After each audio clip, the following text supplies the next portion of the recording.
Hello സുഹൃത്തുക്കളെ, ഇന്ന് ഞായറാഴ്ചയായിട്ട് റൂമിൽ വെറുതെ ഇങ്ങനെ ഇരിക്കുമ്പോൾ രാവിലെ ഒന്ന് കറങ്ങാൻ പോയാലോ എന്ന് വിചാരിച്ചു. അങ്ങനെ ട്രാമിലിങ്ങനെ യാത്ര ചെയ്തുകൊണ്ടിരുന്നപ്പോഴാണ് കൊളോസിയം കാണുന്നത്. കൊളോസിയം അറിയാമല്ലോ, ലോകമഹാത്ഭുതങ്ങളിൽ 7 മഹാത്ഭുതങ്ങളിലൊന്നാണ്. ഈ ജീൻസ് സിനിമ, അതിൽ ഈ പാട്ടിൽ കാണുന്ന ഇതേ സംഭവം തന്നെയാണ് ഈ കൊളോസിയം എന്ന് പറയുന്നത്. അത് നമ്മുടെ റോമിലാണ്, ഇറ്റലിയുടെ തലസ്ഥാനം റോമിലാണ്. അപ്പോൾ ഞാനിവിടെ ഇങ്ങനെ വന്ന് ഞാൻ എൻ്റെ സുഹൃത്ത് ജോബിയുമായിട്ട് ഇങ്ങനെ ഇവിടെ വന്നു. പിന്നെ കുറച്ച് നേരം ഇങ്ങനെ ഇവിടെയൊക്കെ കാറ്റും കൊണ്ടൊക്കെ ഇരുന്നു. പിന്നെ കാണാനൊക്കെ നല്ല രസമാണ്. ഇതിൻ്റെ മഹാ അത്ഭുതമല്ലേ, ഇതൊക്കെ ഇങ്ങനെ കണ്ട് അത്ഭുതപ്പെട്ട് ഇങ്ങനെ ഇരിക്കുന്നു. അപ്പോൾ ഇവിടെ ഒരു ചേട്ടൻ ഇരുന്ന് വയലിൻ വായിക്കുന്നുണ്ടായിരുന്നു. അത് കണ്ടിങ്ങനെ ആസ്വദിച്ചിരിക്കുകയായിരുന്നു.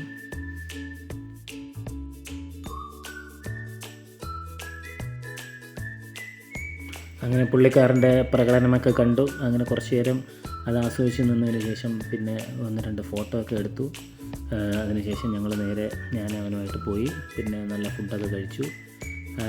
നല്ല നാടൻ കേരള ഫുഡാണ്. ഏഷ്യൻ റെസ്റ്റോറൻ്റാണ്, ത്രസ്തേവരമുള്ള ഫുഡൊക്കെ കഴിച്ചു. ബിരിയാണിയൊക്കെ കഴിച്ചു. അങ്ങനെ ഇന്നത്തെ ദിവസം